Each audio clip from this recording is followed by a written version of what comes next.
Am I the jerk for telling my mom that she has to work before I give her money? So there would be 30 years of context before having the full grasp on this issue, but I'll try. I live in Italy, one of the European countries that has one of the highest average out-of-parents house age ranges. At 29 years old, I am one of those people. My sister, 25 years old, is as well. The issue is my mother and our financial situation. I am not staying at my parents' house because I want to, but because I still can't move out. I am planning to in a bit, but I can't right now. From 19 to 26, I did a lot of intermittent jobs that were very short-term in nature, and I couldn't afford to save money. During this time, my mother never had a stable job and also suffered from depression.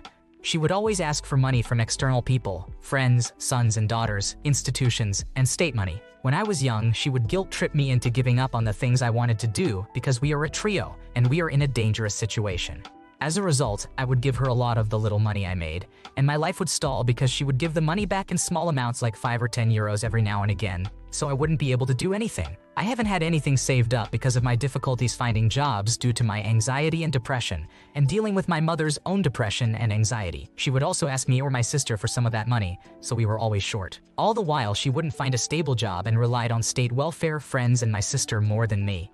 Right now, I am at peace with what my mother is, but I recently told her, when she said that I was the only chance to save the house, and I actually gave her all the rent money, that I would stop helping her until she found a job. Then I would put my fair share of money into the house. She answered, "No one tells me what to do or gives me ultimatums." My sister agrees with me on what my mother's faults are, but she judges my boundary as wrong because she thinks I live in the house and have an effect on expenses, so it's wrong not to put money into the house. She thinks that I should still put my share but not all, and if our mother cannot put her share, then that's on her. So, am I the asshole for telling my mother to get a job before I put any money into the house? I make 800 euros a month and have 2,000 euros of debt in university because I couldn't pay taxes. Also, I have food, personal, and traveling to work expenses to cover. Living with her at age 29, it's not unreasonable to be asked to contribute to some household expenses. If you were a minor, the request would be unacceptable, but it's different now. You also have the right to refuse and rent someplace else if you can afford it. This situation is likely to get worse, so finding a new place might be the best option. Am I the jerk for not changing my plans for a friend's son to enjoy a binge fest? I've had a friend for over a decade. In the past few years, we've kind of parted ways as I've started being more of a stay-at-home mom, and our circles don't really mix too much anymore, as she has a life and works a lot.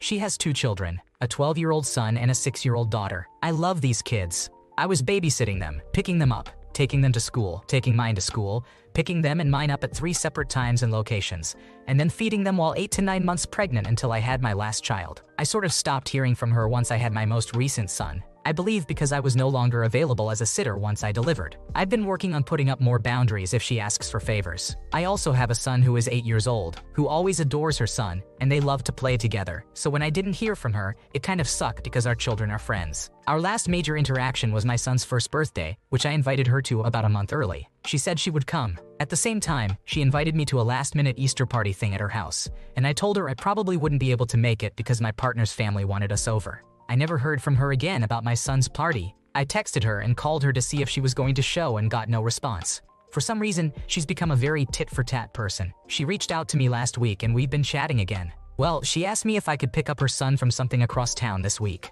Normally I would be free. I have no life, and I'm a stay-at-home mom.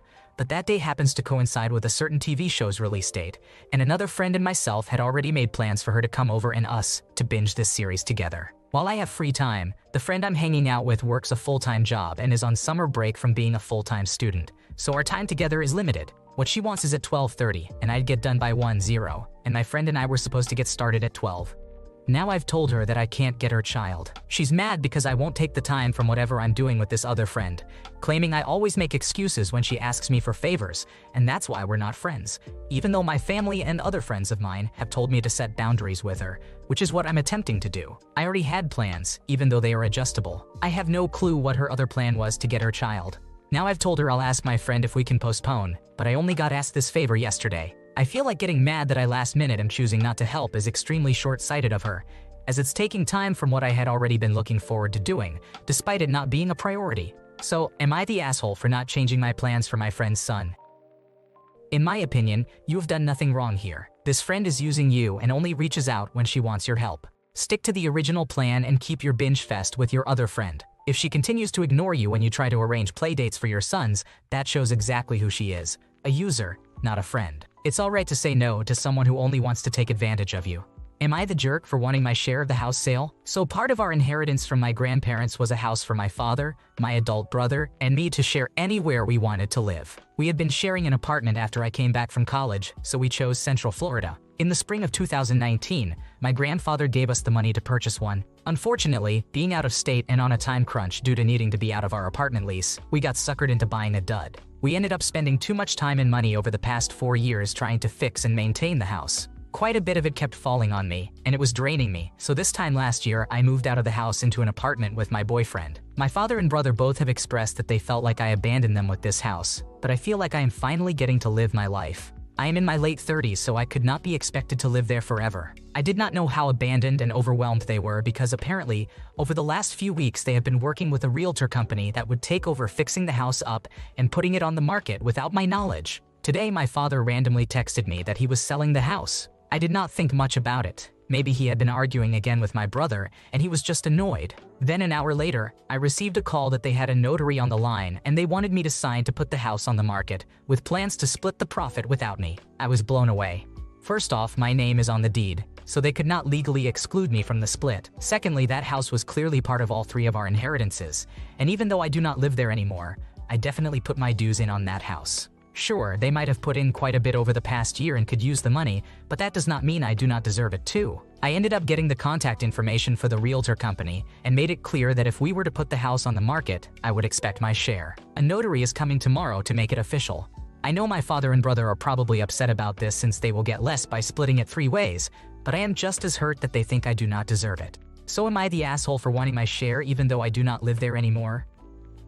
If your name is on the deed, you're definitely entitled to your fair share of the property's value, whether it's sold or not. It's fair to account for the money your brother and father put into fixing up the place, but that still doesn't mean your share should be 0. They could get back what they spent on improvements, and the rest should be split accordingly. In the end, agreeing in writing with the realtor before closing will ensure no one holds up the sale and everyone gets a fair deal. Am I the jerk for telling my partner that their friends are selfish and not good friends? I, 29-year-old female, told my husband, 29-year-old male, that his friends are bad friends and selfish. We moved close to his hometown a year ago to be near his family and friends. I mentioned a couple of months ago that we could celebrate his 30th birthday with a party, given that it is a significant birthday. He invited all of his friends, but they all said they couldn't make it. One of them had a baby a month ago, but they have been receiving visitors at their house since the first day of being home. This makes me not understand why they can't just come to say happy birthday, or why one of them can't come while the other stays with the newborn. Another friend said they have a wedding. A couple of them have kids, which they used as an excuse for not being able to make it. I don't understand this since my husband is always there for them.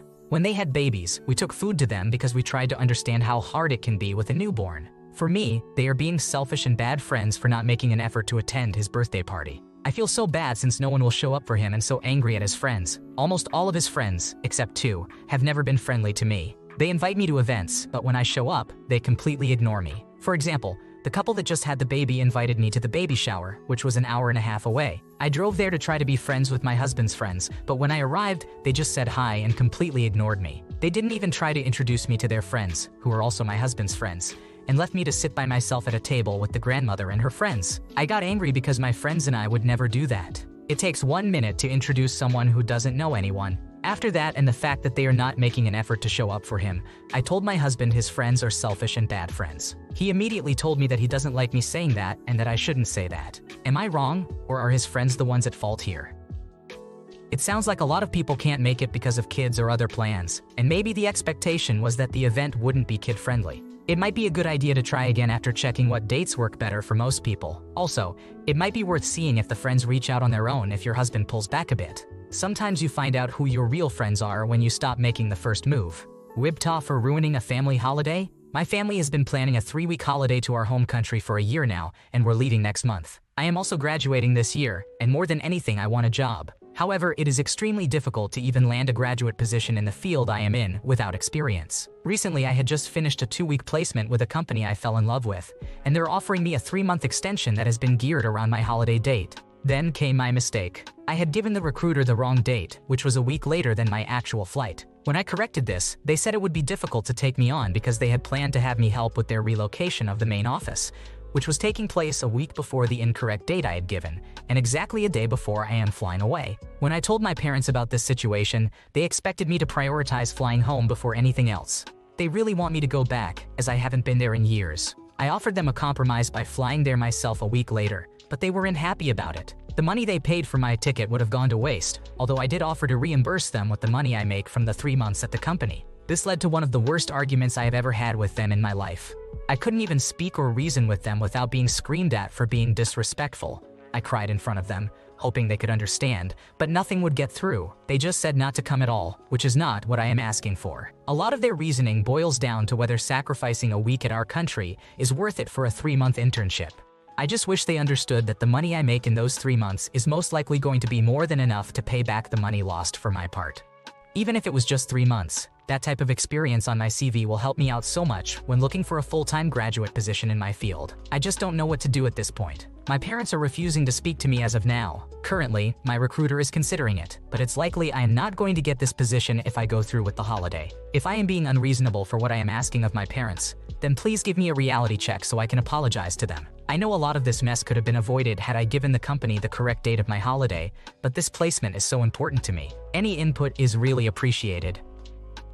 You are not in the wrong here. It's important to establish boundaries and make decisions that prioritize your career, especially after spending years preparing for it. Your parents' expectation that you would go with them rather than start your career is absurd. Just remember, choices have consequences, but don't apologize for making the one that aligns with your goals. Am I the jerk for going to visit my nephew at my sister-in-law's home after she and my brother have split?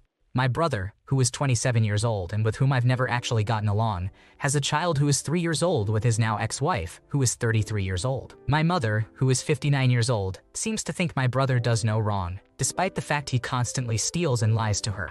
They split last year due to domestic violence, with my brother being the perpetrator. If it wasn't for me keeping a relationship with my sister-in-law, my mother and brother wouldn't have contact with my nephew. My sister-in-law refused any contact because my brother and mother were very horrible to her. I arranged for my brother and mother to see my nephew once a month, which is now twice a month. The whole thing had me incredibly stressed, but my sole aim was so they could have contact. My brother lives 2 hours away from my sister-in-law and nephew. My mother drives to pick up my nephew and drop him off. My brother doesn't pay my mother petrol money and just takes advantage of it. I happened to be traveling down to where my sister-in-law lives. We always got on, and I hadn't seen my nephew since September. I messaged her, and we've arranged for me to stay over for a couple of days and spend some quality time with my nephew. My mother has massively kicked off at me, saying I've gone behind my brother's back and I'm being selfish. Since then, she's hardly spoken to me, and I feel like I'm forcing conversation. We used to speak every single day, and now it's hardly anything. It's gotten me so depressed because we usually have a great relationship, but I feel like this has ruined it as she's taking my brother's side on this, despite me explaining the only thing that matters is my nephew. I just feel like I'm fighting a losing battle, and I miss the relationship I had with my mother. However, I can't stand being around my brother. Every time I'm around him, he's moody, doesn't bother with my nephew, takes photos for Instagram, and then leaves him alone. He's ruined a lot of special memories for us in the past, and has always managed to make things about him. Our relationship runs a lot deeper than this, as I'm sure you can tell, but all in all, he's just not a nice person. How do I get this relationship back with my mother? Am I the asshole for arranging to see my nephew? I feel like if I back down and cancel seeing them, it's just another time of my brother kicking off and getting his own way. You are not in the wrong here. You are in charge of who you're in contact with, and it's lovely that you're making an effort to be in your nephew's life. You get to decide which relationships you keep, and that wouldn't be any different even without all of the sadness involved. They need to be more appreciative of the things you've done to ensure they still get to see the child. You've done nothing wrong. Thanks for watching. When you subscribe, make sure to hit the bell to turn on notifications so you never miss a video. To finish listening to all the stories, check out the playlist in the description.